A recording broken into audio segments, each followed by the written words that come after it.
sekarang ini kita lihat Bitcoin itu sliding bro di level 95.400. Exactly. Kayaknya selama mungkin bulan ini bro, ini one of the most boring day. Dan kalau kita lihat spreadnya dibanding S&P Index, Bitcoin itu mengalami penurunan bro. Ya. Ya ini selama setahun ini tuh lihat dia akhirnya spreadnya dia melakukan sedikit ya bro ya. Yes. Sedikit pisah arah nih.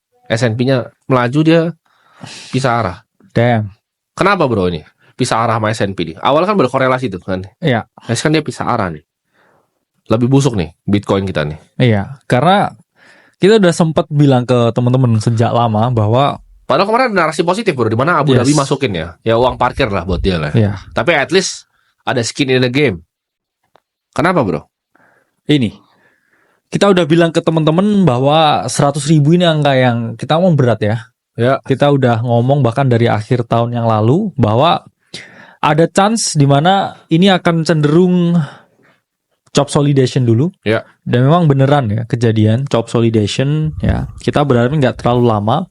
Karena kalau lama ya jadinya ini ya. Ya Maret 2024 itu kita dapat chop solidation yang sangat lama sebelum the next leg up. Ya. Dan sekarang ya hawa-hawanya kita juga sekarang lagi chop solidation ya. Semoga nggak terlalu lama. Tapi kan kalau kita lihat ya, kita nggak akan pernah bisa timing market.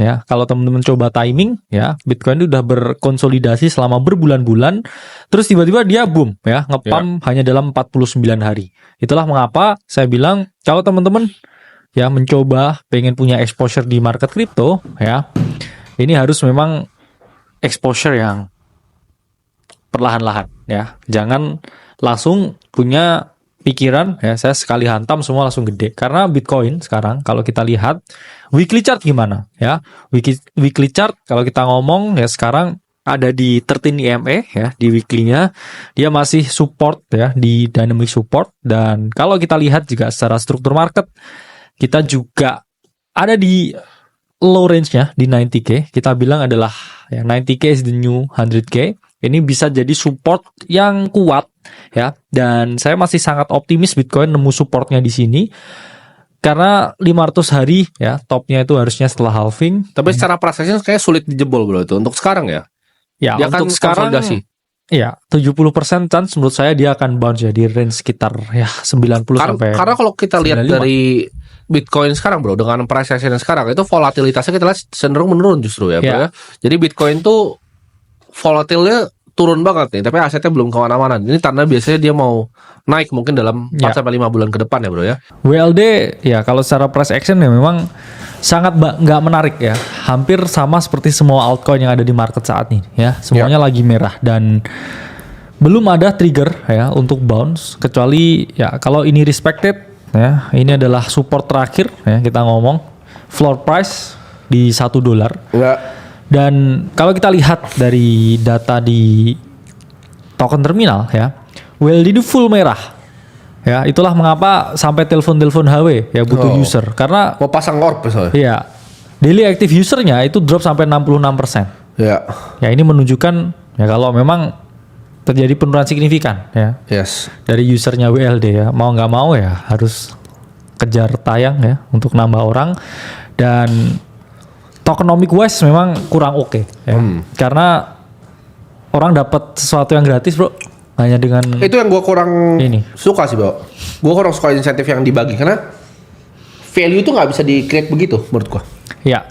Kayak dengan sistem-sistem kan marketing sebenarnya, kayak airdrop tuh apa sih sebenarnya? Airdrop marketing, just marketing scheme for the founder. Jadi kalau kalian lihat persenan token yang dibagi untuk airdrop adalah itu persenan yang dipakai untuk budget marketing. Tapi menurut gue nggak efisien sekarang, karena semua orang melakukan hal yang sama. Mungkin zaman dulu efisien, tapi sekarang kan udah nggak efisien. Dan kalau kayak cuman nge-scan mata dibagi, gue nggak ngerasa itu apa ya, sustainable for long term. Karena the value, the money that occurs itu has to datang dari somewhere. Ya. Nggak bisa di create ya out of thin air. Itu kan basic ekonomi ya bro ya. Kita ngomongin soal price action Bitcoin ya nggak adil kalau kita nggak bahasin soal ETH. Nah, ETH ini kayaknya banyak kemarin kita lihat figur-figur besar ya, yang melakukan aksi untuk ngelong barangnya di sekitar 2.700-an bro kemarin. Benar. Oke. Nah ini apa bro kebijakan yang berbeda dibanding Vitalik, dan kenapa malah Solana yang berdarah-darah nih dibanding Ethereum? Jadi kayaknya ada semacam fundamental shift nih dari Solana holders ke juga ke Ethereum holders. Jadi kasih nafas sedikit secara prosesnya lebih kuat, bahkan lebih kuat bro secara seminggu Iya. ini dibanding Bitcoin. What happened with Ethereum? Oke, ya. Pertama kita lihat price actionnya ya. Memang ini sedang proses ya bottoming, dan kalau Ya. kita lihat juga weekly ya, ini juga oke sekali ya. Kalau kita mau gambar ya multiple trend line ya, ini pun juga bisa kita bilang jadi trend line ya untuk Ethereum saat ini. Dan banyak ya figur besar sekarang yang mulai rotasi ke Ethereum, dan ada konsensus ya jenuh dengan Solana. Ya. Kalau kita lihat pun juga Ethereum di sini juga gaining a very good momentum ya, stokastiknya udah crossing. Kalaupun kita masih ditarik ke bawah, ini a long term good ya play untuk Ethereum sendiri, karena ya dev juga pasti ya melakukan whatever it takes ya buat lihat ya projectnya dia bisa ya berkembang. Karena ada beberapa data ya, kalau kita lihat dari The Block ya, mungkin beberapa ya data. Nah ini on-chain metric dari Ethereum dan juga Solana mungkin bisa kita kembangkan. Bisa kita lihat ya, di mana Solana jelas ya mengalami penurunan sekarang. Iya. Ini untuk pertama kalinya ya, transaksi monthly Solana ini akhirnya turun ya. Kalau kita ngomong ya, kita lihat data dari The Block, ini for the first time setelah grinding up di entire year di 2024 ini drop ya. Finally udah mulai turun ya. Kemudian active address di jaringan Solana itu sebenarnya orang yang pakai transesnya ini juga udah peaking di akhir tahun 2024 kemarin, dan ini slowing down. Ngomongin Solana yang mulai berkurang, ini ada dua chances di mana liquidity ini akan mengalir. Ya. Pertama yaitu adalah ke Ethereum, ke ETH. Mengapa? Ya karena dia OG. Dia ini adalah ya yang memprakarsai DeFi. Dan selain Ethereum, ada chances lagi dia flowing kemana? Ke BNB chain. Tapi ini banyak yang terjadi bro. Dari Solana kita lihat chainnya banyak yang kebakar, terus banyak pindah ke BNB. Ya. Karena manuver dari CZ sendiri kan. Karena gini, kalau teman-teman berpikir, ya pasti yang banyak tanya, kenapa 2024 Solana Transis dan chainnya Solana itu begitu ramai? Ada mungkin orang berpikir, oh Solana lebih murah, lebih efisien. Enggak, dari dulu sama. Tapi apa BSC katanya dari dulu emang sama efisiennya kan? Ya, apa yang teman-teman perhatikan patternnya yaitu adalah ketika Solana naik, CZ itu dipenjara bro. Iya. Jadi dia nggak punya cukup waktu buat ngembangin chainnya. Tapi atau buat berkungfu. Iya, the Dawn is back ya. Karena kan kalau teman-teman mikir, si botak udah balik bro. Chain yang murah itu bukan Solana di 2021. Orang BSC. alternatifnya BSC ya. BSC. Jadi Ethereum kemahalan, chain transesnya BSC. Terus tiba-tiba CZ masuk ya. Terus kemudian BSC nggak ada yang ngurus ya karena CEO yang baru mungkin kurang charming ya saya bilangnya. Terus mereka akhirnya main di Solana Transis dan The Dawn is back ya. Langsung setelah The Dawn is back, semua di ekosistem Solana turun ya. Tapi jadi secara juga network ya bro ya. Misalnya coba kita ngomongin secara transaksi besar aja ya. Contoh seperti USDT yang paling simpel bro. Menurut gua dari dulu kan gua transfer USDT itu dalam size yang sangat-sangat besar kan. Ya. Kalau ditanya kan orang kan zaman sekarang kan trennya turun terus kan. Yes. Tapi sebenarnya kalau pakai BP20 it's always been faster bro. Kalau lu transfer pakai BP20 itu masuknya selalu lebih cepat dari jumlah yang besar ya. Gua nggak ngomongin jumlah kecil ya, jumlah yang besar tuh BSC is always the fastest chain bro. Dan ini yang sebenarnya di sleeping sama orang kan dari dulu kan. Padahal kalau kita lihat price actionnya kuat sekali bro, ya.